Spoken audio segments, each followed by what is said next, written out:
केंद्र व राज्य शासनाने कोरोना विषाणूचा प्रादुर्भाव रोखण्यासाठी लॉकडाऊन 15-15 दिवसाचे एकतर 4 असे चरण प्राथमिक उपाययोजना व त्यानंतर 1-1 महिन्याचे अनलॉक असे दुसरे चरण सध्या स्थितीत सुरू असून सुद्धा निरंतर कोरोना विषाणूची लागण झालेल्या रुग्ण झपाट्याने वाढत आहे। रोजच्या रोज जरी कोरोना विषाणूची लागण झालेल्या रुग्णांच्या संख्येत वाढ होत असली तरी नगर प्रशासनासह स्थानिक प्राथमिक आरोग्य केंद्र व तालुका आरोग्य अधिकारी कर्मचारी आपल्या कर्तव्याशी पूर्ण न्याय करत एकाकी झुंज देत आहे। या कोरोना विषाणूंना हद्दपार करण्यासाठी लढा देत आहेत। नागरिकांकडून पाहिजे तितके सहकार्य मिळत नसल्याने व आपल्या आरोग्यविषयक माहिती नागरिक लपवत असल्याने परिस्थिती आज जरी नियंत्रणात दिसत असली तरी ती केव्हाही मोठे स्वरूप धारण करेल याची शक्यता नाकारता येत नाही। त्याकरिता संपूर्ण प्रशासन घाम गाडत असून पुढे परत केंद्र, राज्य व स्थानिक प्रशासन कठोर पाऊल उचलत लॉकडाऊन लावण्यास बाध्य व्हावे लागेल व तसे चित्र व चर्चा सध्या स्थितीत रंगू लागल्याने परत लॉकडाऊन लागण्याचे सध्या परिस्थितीत रंगू लागल्याने परत लॉकडाऊन लागण्याची शक्यता वर्तवली जात आहे।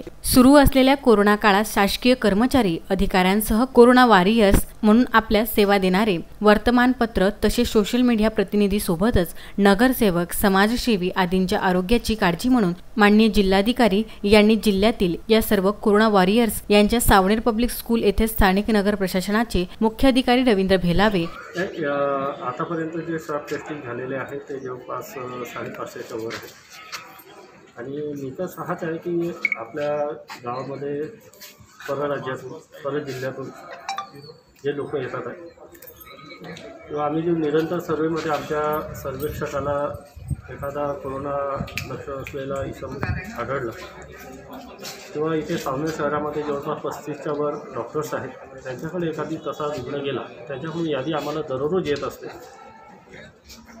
तर या सगळ्यांच्या याच्यातून डॉक्टर डिसाईड करतात की ह्या व्यक्तीची आपण टेस्ट करायला पाहिजे आणि आता शासनाचे धोरण असं आहे की जेवढ्या लोकांच्या लक्षणे जेवढ्या लोकांची आढळली त्या सगळ्यांची आपण टेस्ट करायला पाहिजे। त्याच्याकरता त्यांनी एंटीजेन नावाची एक वेगळी किट दिलेली आहे आणि रुटीनप्रमाणे RT-PCR हे सुद्धा आम्ही करतो। आपण बघून राहिलो की 2 दिवसाआधी माननीय जिल्हाधिकारी साहेब यांनी आदेशित केलेलं आहे की बाबा जिल्ह्यातील सर्व पत्रकार बांधवांचे स्वॅब टेस्ट करा, त्या अनुषंगाने आज काही टेस्ट होणार आहे। हो, तसं सूचना शेवटी हा कोरोनाच्या लढाईमध्ये पत्रकार बंधूसुद्धा सामील आहे। त्यांनी आम्हाला आमच्या सगळ्या कर्मचाऱ्यांसोबत ते सुद्धा ह्या युद्धामध्ये सामील असल्याने आपला कुठलाही पत्रकार बंधूसुद्धा ह्या आजारापासून बाधित होऊ नये ह्या सार्थ हेतूने त्यांनी तसे निर्देश दिले होते आणि त्या अनुषंगाने आज आम्ही त्यांचीसुद्धा टेस्ट घेतो। व कोविड-19 प्रबंधक डॉक्टर भूषण शेंभेकर आपल्या आतापर्यंत 854 टेस्टिंग झालेली आहे। त्याच्यापैकी सावनेर प्रॉपर शहरच्या 4 पॉझिटिव्ह आले, सगळ्यांना आपण ट्रीटमेंट वगैरे दिलेले आहे आणि त्याच्यातले 3 जण वापस आलेले आहेत ठीक आहे।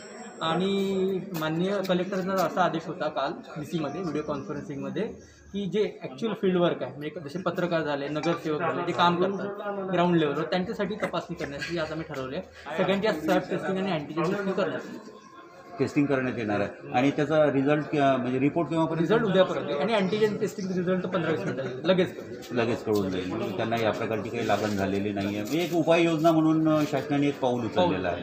आपण प्रसारमाध्यमाच्या माध्यमातून नागरिकांना काय सांगू इच्छितो? कोविडचे केसेस, नंबर ऑफ केसेस वाढत आहे, सोशल डिस्टन्सिंग ठेवावे, मास्क वापरावे आणि जास्त मेटॅलिक जे वस्तू आहे त्याला जास्त टच करू। डॉक्टर संदीप गुजर यांच्या मार्गदर्शनाखाली स्वॅब टेस्ट करण्यात आल्या।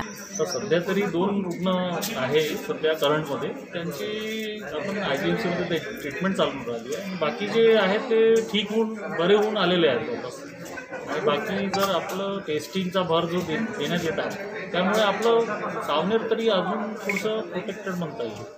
सावनेर शहर प्रोटेक्टेड आहे, त्याला प्रोटेक्टेड राहण्याकरिता आरोग्य विभाग अजून कोणकोणते पाऊल होते? सध्या आमच्यापाशी तर आम्ही टेस्टिंग, कोविड केअर सेंटरमध्ये फॅसिलिटी आणि हॉस्पिटलमध्ये जे फिवरचे पेशंट आहेत त्यांची ट्रीटमेंट करून त्यांना सजेशन करून ज्यांची टेस्ट करू शकतो आपण इथे करतो आणि डायग्नोज झालं तर त्याची प्रॉपर ट्रीटमेंट होऊन जाते आणि ते बरे पण होतात लवकर। नगर प्रशासन आणि आरोग्य विभागाने जो डोर टू डोर सर्वे केलेला आहे त्याच्यातून आपल्याला फायदा मिळून राहिला? फायदा आहे पण लोक पूर्णपणे खरी माहिती देत नाही आहे, पण तरी आपण प्रयत्न करतो की त्यांची खरी माहिती आपल्यापर्यंत पोहोचावी आणि आपण त्याच्यावर। यात सर्व पत्रकार बांधव तसेच नगरसेवक, नगरसेविका व समाजसेवी सोबतच चिन्हांकित सदर स्वॅब टेस्ट करून घेतल्या। टेक्निशियन मॅडम, आपण त्यांच्याकडून जाणून घेऊया की मॅडम लोकांमध्ये असा गैरसमज आहे की बा हे स्वॅब टेस्टिंग वगैरे केलं, गळ्यातून काहीतरी ठसे काढल्या जातात आणि त्यामुळे काहीतरी त्रास होतो, तर असा एक जो गैरसमज आहे त्या संदर्भात आपण काय माहिती देऊ? स्वॅब टेस्टिंग करताना तसं पेशंटला काही त्रास होत नाही. आम्ही जेव्हा करतो तेव्हा पूर्ण प्रिकॉशन घेऊन करतो. फक्त आहे की थोडंसं काहीतरी असं आपण जे स्ट्रीप टाकतो त्यामुळे थोडासा त्रास होतो, पण त्याच्यामुळे समोर त्यांना काही इफेक्ट होणार नाही. त्याच्यामुळे कोणाला घाबरायची गरज नाही. सगळ्यांनी ज्यांनाही वाटतंय किंवा जे पण बाहेरून वगैरे आले त्यांनी बिनधास्तपणे स्वॅब टेस्टिंग करावं. म्हणजे त्यांच्यातली ती भीती आहे ती त्याच्यामुळे नाहीशी होऊन जाईल.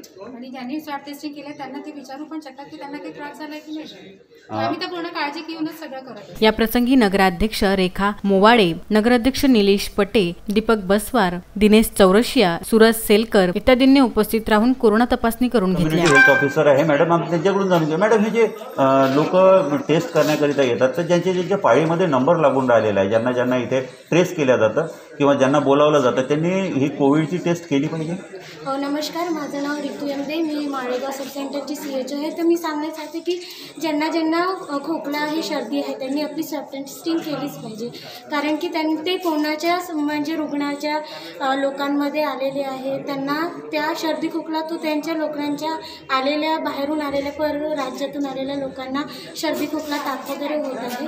तर त्यांना होऊ शकते हा कोरोना राहू शकते किंवा कोरोना पॉझिटिव्ह हा पेशंट निघू शकतो. म्हणून आपण सगळ्यांनी ज्यांना पण सर्दी खोकला आहे त्यांनी सगळ्यांनी स्वॅब टेस्टिंग केली पाहिजे आणि हे त्यांच्यासाठी उत्तम राहील. माझ्या मते त्यांनी केली पाहिजे. पियुष झुंझुवाडिया, विदर्भ न्यूज, सावने.